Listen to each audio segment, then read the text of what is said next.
Բարև ձեզ հարգելի հայրենակիցներ, ես Մարատ Հակոբյանն եմ Կիևից։ Այսօր Ուկրաինա-Ռուսաստանի լայնածավալ ներխուժման 1357-րդ օրն է։ Շատ կարևոր եթեր եմ ձեզ համար պատրաստել, հուսամ ձեզ դուր կգա։ Կարելի ասել հանրագիտարանային եթեր, հիմնված նորագույն տեղեկատվության վրա։ Մինչ Ռուսաստանում զեթնիկները իրար են ուտում, դե դա միշտ պատահում է, երբ փլուզում է սկսվում, Պուտինը փորձում է նորից քողարկված մոբիլիզացիա իրականացնել եւ փորձում է նոր տպավորություն ստեղծելու համար Խարկովի մարզի նոր հատվածում ճեղքել սահմանը, իսկ արհեստական բանականության միջոցով նորից վիրտուալ Կուպյանսկի շրջապատում են նկարել ռուսական պրոպագանդիստները, բայց տակից Ռուսաստանում սկսվել է թաքնված զորահավաք, այսպես ասած ռեզերվիստների հավաքագրում, այս անվան տակ իբր ենթակառուցվածքները պաշտպանելու նպատակով, սակայն փորձագետները վստահ են, մի քանի ամիս անց այդ հավաքագրված մարդիկ կհայտնվեն ռազմաճակատում։ Կրեմլի քարոզիչները 4 տարվա պատերազմի ընթացքում առաջին անգամ սկսել են խոսել տնտեսական ճգնաժամի մասին Ռուսաստանում, երկրում փողի պակաս կա եւ բիզնեսները անցնում են բարտերի, ինչպես դա եղել է 90-ականներին, Սովետական միության փլուզման տարիներին։ Հետաքրքիր է, թե ինչու են նրանք հանկարծ սկսել խոսել այս թեմայով, չգիտեմ, թե վերահսկողությունն է պակասել, թե այդքան ինքնավստահացել են, դա հետո կերևա։ Wall Street Journal-ը գրում է, որ Չինաստանը բռնվել է Ուկրաինայի նկատմամբ նոր ստորության վրա։ Ըստ լրատվականի Չինաստանը բռնվել է Ուկրաինայի դեմ նոր դավաճանության մեջ, չնայած չեզոքության մասին պնդումներին, Չինաստանը Ռուսաստանին մատակարարել է միլիոնավոր շարժիչներ եւ պահեստամասեր FPV անօդաչու սարքերի հավաքման համար, խուսափելով պատժամիջոցներից։ Իսկ Պուտինը բռնացվել է ռուսական էլիտայի եւ Ուկրաինայի պատերազմի մասին երեսպաշտական ստերի մեջ, ռուս բռնապետը խթանում է հանրության մասնակցությունը Ուկրաինայում ընթացող հանցավոր պատերազմում, մինչդեռ էլիտան եւ նրա մոտ կանգնած պաշտոնյաները նախընտրում են հեռվից դիտել պատերազմի գորշ առօրյան։ Միևնույն ժամանակ Ռուսաստանի կողմից Ուկրաինայում սանձազերծված պատերազմը փաստացի ոչնչացրել է Դոնբասի հզոր տնտեսությունը, ստիպելով բիզնեսներին տեղափոխվել արևմտյան շրջաններ։ Այսօր ես կիսվեմ այս թեմայի վերաբերյալ որոշ մանրամասներով։ Իդեպ Ուկրաինան պատրաստում է նոր պետական ծրագիր, որը թույլ կտա ներքին տեղահանված անձանց ձեռք բերել սեփական տներ գյուղական վայրերում արդեն եկող տարի 26 թվականին։ Ռուսները ծանր կորուստներ են կրում ռազմաճակատում, ուկրաինացի դեսանտայինները զեկուցում են Պոկրովսկում ստեղծված իրավիճակի մասին։ Ամենասարսափելի մարտերը տեղի են ունենում Պոկրովսկի արդյունաբերական գոտում, թշնամու փորձերը ամրապնդել իրենց դիրքերը բարձրահարկ շենքերում, որոնք նրանք մտադիր են օգտագործել որպես դիտակետեր, անհաջող են եղել։ Մինչ մեր եթերի այլ թեմաներին անցնելը, խնդրում եմ ձեզ օգտագործեք YouTube-ի գործիքները մեր եթերին աջակցելու համար, լայքեք եւ եթե կարելի է տարածեք սոցիալական ցանցերում մեր եթերը, իսկ ովքեր դեռ բաժանորդագրված չեն, խնդրում եմ բաժանորդագրվեք, հուսամ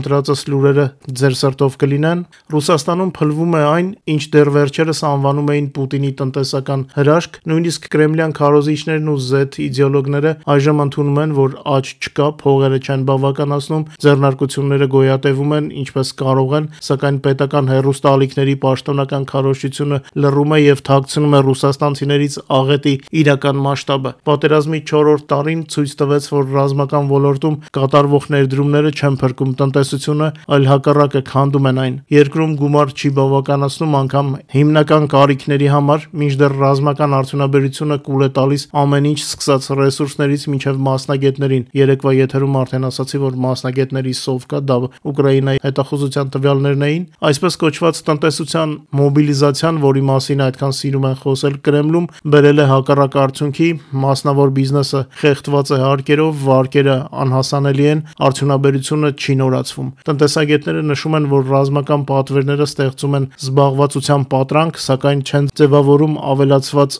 արժեք։ Արդյունքում, երբ տանկերի եւ արկերի արտադրությունը դառնում է երկրի գլխավոր ոլորտը, աճ պարզապես չի կարող լինել։ Վերադարձ դեպի 90-ականները, ինչպես ասում են, Ռուսաստանը կրկին անցնում է բնական փոխանակման եւ բարտերի ձեռնարկությունները ապրանքներով եւ ծառայություններով են փոխանակվում գումարի փոխարեն։ Նման համակարգ արդեն գոյություն ուներ 90-ականների սկզբին, երբ տնտեսությունը փաստացի փլուզվեց Խորհրդային Միության։ Այս անկման ֆոնին Պուտինը շարունակում է զեկուցել ՀՆԱ-ի ռեկորդային աճի մասին, սակայն նույնիսկ նրան հավատարիմ փորձագետները ստիպված են ընդունել ցուցափեղկի հետևում անկում է պարտքեր եւ աղքատացում։ Մինչ Կրեմլը վերջին ռեսուրսները ծախսում է պատերազմի վրա, ռուսաստանցիները նորից սովորում են ապրել ըստ սկզբունքի կոշիկների դիմաց կարկանդակներ, այսինքն իրենց լեզվով ասած նատուրալնի обмен։ Ռուսաստանի լայնածավալ ագրեսիայի պատճառով Ուկրաինայի արդյունաբերական քարտեզը արմատապես փոխվել է։ Դարերով արևելքում գործող ձեռնարկությունները զանգվածաբար տեղափոխվում են իրենց արտադրությունը ավելի անվտանգ Ուկրաինայի արևմտյան շրջաններ, մասնավորապես ակտիվորեն զարգանում է Զակարպատյան, մի մարզ, որը մինչև 22 թվականը գործնականում արդյունաբերություն չուներ, իսկ այժմ վերածվում է իսկական նոր Դոնբասի, զարգանում է հատկապես արագ տեմպերով։ Պատերազմի սկզբից այստեղ է տեղափոխվել 330 խոշոր ձեռնարկություն, այդ թվում մեքենաշինական, մետալուրգիական եւ վերամշակող գործարաններ, պատկերացնում եք մասշտաբները։ Մեծ երկրի մեծ արդյունաբերական գործարանները ռելոկացվել են երկրի արևմուտք, դրանցից 330-ը խոշոր։ Նախկինում Զակարպատիայի փոքր քաղաքներում հիմնականում աշխատում էին միայն կահույքի կամ սննդամթերքի արտադրության ցեխեր, իսկ այսօր այնտեղ կան սեփական մետալուրգներ եւ նույնիսկ նշում են մետալուրգի օրը, տոն, որը նախկինում բնորոշ էր միայն արևելքին։ Իրոք Զակարպատյան առողջարանային մարզ էր, հիմա դարձել է առողջարանային եւ արդյունաբերական։ Տարածաշրջանի տեղափոխության տնտեսական ազդեցությունը տպավորիչ է։ 3 տարվա ընթացքում հարկային մուտքերը մեծացել են 6 անգամ 21 թվականի պատերազմի նախորդ տարվա համեմատ։ Մարզային բյուջեի եւ տեղական համայնքների եկամուտները գործնականում կրկնապատկվել են։ Զակարպատիայում ստեղծվում են նոր աշխատատեղեր, աճում են աշխատավարձերը, գալիս են ներդրողներ։ Այսպիսով Պուտինը թաքնվելով ռուսախոս բնակչության պաշտպանության կարգախոսների հետևում փաստացի ոչնչացրել է Ուկրաինայի հենց այդ ռուսախոս շրջանների, Դոնբասի եւ հարակից մարզերի արդյունաբերական հիմքերը։ Նրանք ռուսական ագրեսիայի առաջին զոհերն էին։ Գործարանները ռմբակոծվեցին, հանքերը լքվեցին, ենթակառուցվածքները ոչնչացվեցին։ Իդեպ ռուսական աղբյուրներից տեղեկանում ենք, որ Ռուսաստանը չի կարողանում ոչ իր ձեռքն ընկած հանքերը օգտագործի, ոչ էլ գործարանները։ Նրանք նույնիսկ սննդի արդյունաբերության արտադրամասերն են կործանել։ Դա ինչպես իրենց երկիրը ավելի վատ գրավյալ տարածքներում դա բնական է։ Նրանք կառուցել չգիտեն, միայն ավերել։ Այս տեղեկատվությունը հատկապես կարևոր է Հայաստանի որոշ շրջանակների համար, ովքեր դիվանին նստած ծովեր են տալիս Ռուսաստանին ու պատկերացնում, թե ինչ ռեսուրսներ է գրավել Ռուսաստանը։ Ուկրաինական լավ ասացված կա. հիմարը մտքում է հարստանում, խելացին կյանքում։ Սա Հայաստանի 5-րդ Շարասյան տխմարների համար է,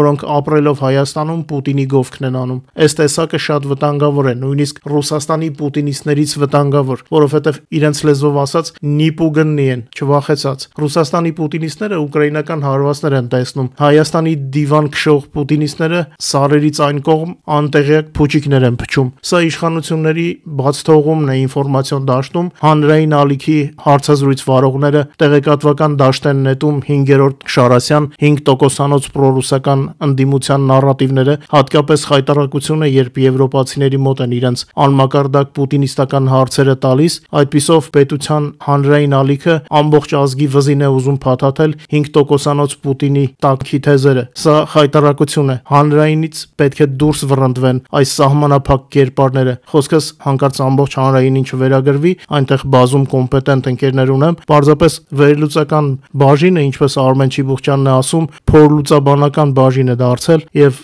լուրջ ռեֆորմների կարիք ունի։ Այնտեղ պետք են պրոֆեսիոնալներ, որպիսի արժանի տեղեկատվություն մատուցեն մեր հանրությանը։ Ուկրաինայում պատրաստվում են նոր պետական ծրագիր, որը թույլ կտա ներքին տեղահանված անձանց արդեն 26 թվականից սեփական տուն ստանալ գյուղական շրջաններում։ Այս մասին հեռուստաեթերում հայտնեց ազգային ժողովի падգամավոր Մաքսիմ Ткачենկոն։ Падգամավորի խոսքով նախաձեռնությունը նպատակ ունի արագացնել պատերազմից տներ կորցրած ուկրաինացիների բնակարանային խնդիրների լուծումը։ Մեջբերեմ շնորհակալություն կառավարությանը, որ ամբողջապես աջակցում են այս գաղափարին։ Ես հավատում եմ, որ հաջորդ տարի միջոցները կկիրառվեն եւ իրականում մեծ թվով մարդիկ արդեն կունենան սեփական տներ, նշել է նա։ Ткачենկոն ընդգծեց, որ նախագծի գլխավոր նպատակը տեղահանվածներին տրամադրելն է հենց սեփական տուն, ոչ թե ժամանակավոր կացարան։ Գլխավորն այն է, որ դրանք լինելու են սեփականության իրավունքով, ասում է Ткачենկոն, մանրամասնելով, որ գաղափարն այն է, որպիսի արագացվի ուկրաինացիներին սեփական բնակարան տրամադրելու գործընթացը։ Սա այն է, ինչ նրանք սպասում են պետությունից, նշել է ազգային ժողովի падգամավորը։ Նա ընդգծեց, որ գործող Եվիդնովլենիա ծրագիրը օրենսդիրը փաստացի չի գործում այն մարդկանց համար, ովքեր ստիպված էին լքել ժամանակավորապես օկուպացված տարածքները։ Ուստի նրա խոսքով գյուղերում տներ տրամադրելու նախաձեռնությունը իրական հնարավորություն կընձեռնի կյանքը նորովի սկսելու համար։ Գյուղերում տները իրական հնարավորություն են, որպեսզի շատ մարդիկ արդեն սկսեն ստանալ բնակարան սեփականության իրավունքով, բացատրեց Թկաչենկոն։ Պաշտոնյան հավելեց, որ ծրագրին մասնակցությունը լինելու է կամավոր, մեջբերեմ մենք չենք կարող բոլոր տեղահանվածներին, ովքեր նախկինում ապրում են Մարիուպոլում, Դոնեցկում, Լուգանսկում, Կրամատորսկում, Գորլովկայում, ստիպել գնալ գյուղ։ Այստեղ պետք է լինի անձի սեփական որոշումը, եթե նա ցանկանում է արդեն հիմա ստանալ սեփականություն, կարող է ստանալ տուն պետությունից գյուղում։ Պատգամավորի խոսքով նախագիծը նպատակ ունի այն մարդկանց համար, ովքեր պատրաստ են նոր համայնքում սկսել կյանքն ու ցանկանում են ունենալ բնակարան առանց բազմաստիճան ծրագրերի սպասման։ Սա բնակարանային խնդրի իրական լուծում է, ամփոփել է պատգամավորը։ Իմ կողմից հավելեմ, որ բարձր եմ գնահատում այս գաղափարը, որովհետև անկախացումից հետո, ինչպես եւ բոլոր նախկին խորհրդային երկրներից, շատերը հեռացել էին Ուկրաինայից եւ հեռացած միլիոնների բնակֆոնդը շատ ժամանակ ազատ էր։ Պատկերացրեք, նույնիսկ Կիևի մարզում բավականին ազատ տներ կային վաղուց։ Դե անկախանալուց երկիրը 50 միլիոնից ավել էր, 22 թվականին Ուկրաինայի բնակչությունը ընդամենը 41 միլիոն էր, տարբերությունը զգալի է։ Հուսանք մարդիկ արդեն նոր տեղերում իրենց հանգիստ կզգան եւ նոր տեղում կաշխատեն եւ կապրեն։ Չինաստանի խաբեության մանրամասները, չնայած Չինաստանի իշխանությունները պաշտոնապես հայտարարում են, որ երկիրը զենք չի մատակարարում Ռուսաստանին, փաստերը հակառակն են ցույց տալիս։ Ամերիկայի պետդեպարտամենտի եւ եվրոպական կառավարությունների համար պատրաստված զեկույցների տվյալներով Պեկինը զանգվածաբար արտահանում է Ռուսաստան երկակի նշանակության ապրանքներ, շարժիչներ, էլեկտրոնիկա եւ նավիգացիոն համակարգեր, որոնք ուղղակիորեն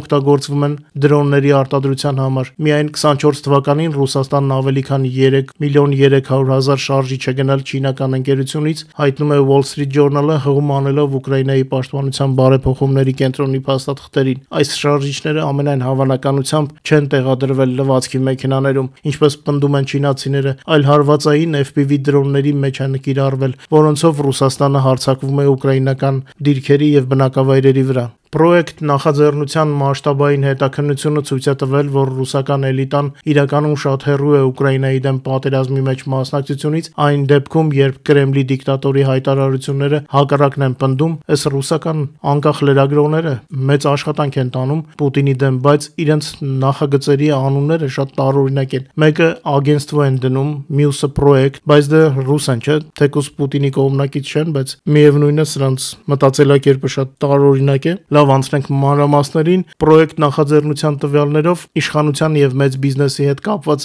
ավելի քան 1000 մարդուց միայն 1%-ի հարազատներն են իսկապես եղել ռազմաճակատում եւ նրանցից միայն 3-ն են կորցրել հարազատներ։ Պետդումայի եւ Սենատի մի քանի падգամավորների հարազատներ իսկապես մասնակցել են, ինչպես իրենք են ասում, հատուկ գործողությանը SVO կոչեցյալին, սակայն նրանց մեծ մասը ծառայել է ռազմաճակատի գծից հեռու։ Հետաքննության ընթացքում հատուկ ուշադրություն է դարձվել Կրեմլի քարոզչության կեղծավորությանը, դիկտատոր Պուտինը բազմիցս հայտարարել է, որ հենց SVO-ի վետերանները իբր իրական էլիտան են, որոնց կարելի է վստահել Ռուսաստանի ապագան, սակայն փաստերը ցույց են տալիս, որ ոչ Պուտինը, ոչ նրա շրջապատը պատրաստ չեն իրենց երեխաների արյունով վճարել Կրեմլի սանձազերծած պատերազմի համար։ Իրականում ռուսական օլիգարխների շահերի համար մահանում են գյուղական բնակավայրերից սովորական զինվորները, մինչդեռ պաշտոնյաների երեխաները եւ հարազատները շարունակում են ապրել արտասահմանում եւ վարել բիզնես Եվրոպայում։ Պուտինի էլիտան նախընտրում է հեռվից նայել պատերազմի ընթացքին, այն ժամանակ, երբ երկրի բնակչությունը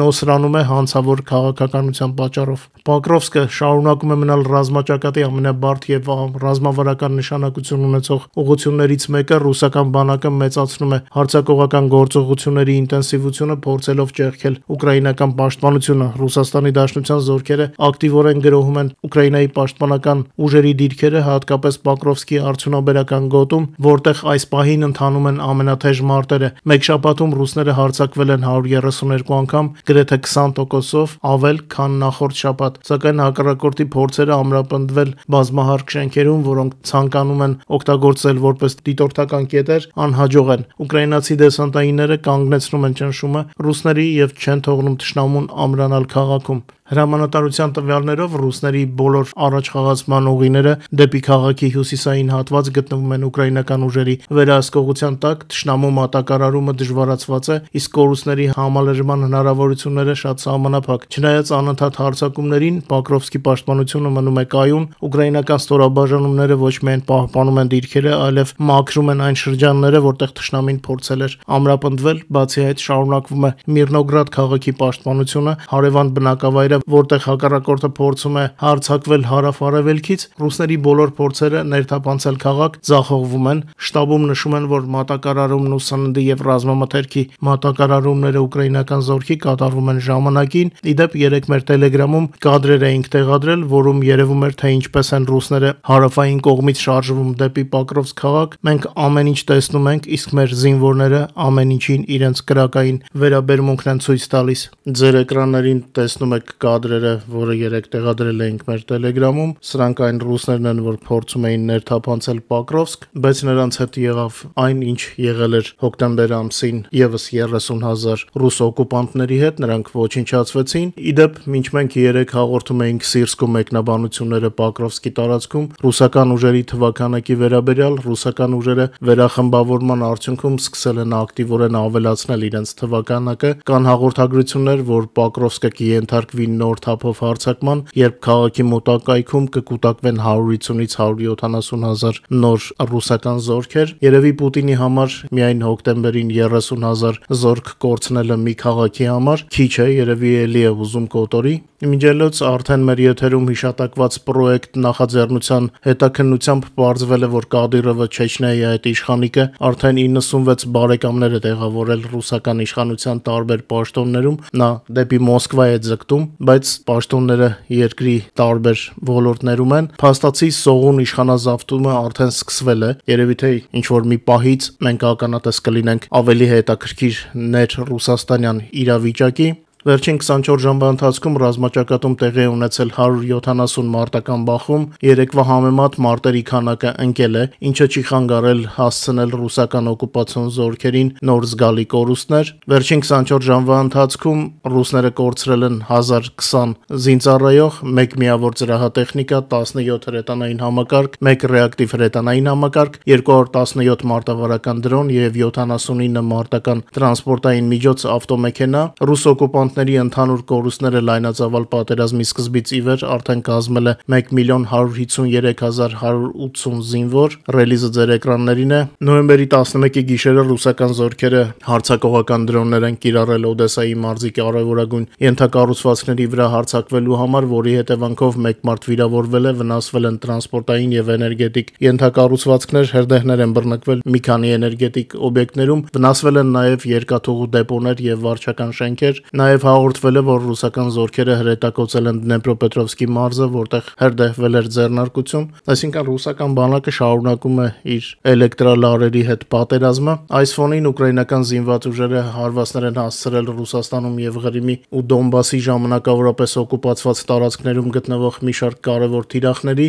Այս մասին այսօր հայտնել է Ուկրաինայի զինված ուժերի գլխավոր շտաբը, արդեն օֆիցիալ հայտնել է։ Մեջբերեմ ռուս ագրեսորի ռազմական եւ տնտեսական ներուժի նվազեցման շրջանակներում նոյեմբերի 11-ի գիշերը Ուկրաինայի պաշտպանության ուժերի ստորաբաժանումները հարվածներ են հասցրել Ռուսաստանի Դաշնության Սարատովի մարզում գտնվող Սարատովի նավթավերամշակման գործարանին, որը արտադրում է ավելի քան 20 տեսակ նավթամթերք։ Այն օգտագործվում է ռուսական օկուպացիոն բանակի կարիքների բավարարելու համար, ասում է հայտարարության մեջ։ Գրանցվել են մի շարք պայթյուններ, որոնց հաջորդել է խոշոր հրդեհ թիրախային տարածքում։ Հարվածների մանրամասները պարզվում են։ Այսօր նաև Օրսկի նավթավերամշակման գործարանն է խոցվել շուրջ 1500 կիլոմետր հեռավորության վրա Ուկրաինայից։ Բոլոր կադրերը մեր Telegram-յան ալիքում են։ Նաև Պոկրովսկում ռուս օկուպանտների ոչնչացման ոգևորիչ կադրեր ունենք։ Երեկվա Պոկրովսկի ուղղությամբ շարժվող ռուս օկուպանտներին ոչնչացրել են Շերշնի Դովբուշա պոլկի զինվորները։ Նայեք մեր Telegram-ում եւ տեղեկացված եղեք։ Ուկրաինական դրոնները ոչնչացնում են մեկը մյուսի հետևից եկող ռուսական զինվորների ալիքները դեպի Պոկրովսկ, այնպես որ կադրերի պակաս չունի ունենք, չէի ուզենա շատ երկարացնել եթերը, ովքեր դեռ չեն դիտել անալիտիկա ալիքում մեր հարցազրույցը Էդվարդ Անտինյանի եւ Արմեն Չիբուխչյանի հետ, անպայման նայեք, շատ կարեւոր թեմաների ենք անդրադարձել։ Շնորհակալ եմ, որ մեզ հետ եք, խնդրում եմ այսօր նույնպես չմոռանալ լայքել եւ տարածել մեր եթերները, հուսամ վաղը էլ ավելի լավ լուրեր կունենանք ձեզ համար, բարով մնաք եւ մինչ նոր հանդիպում։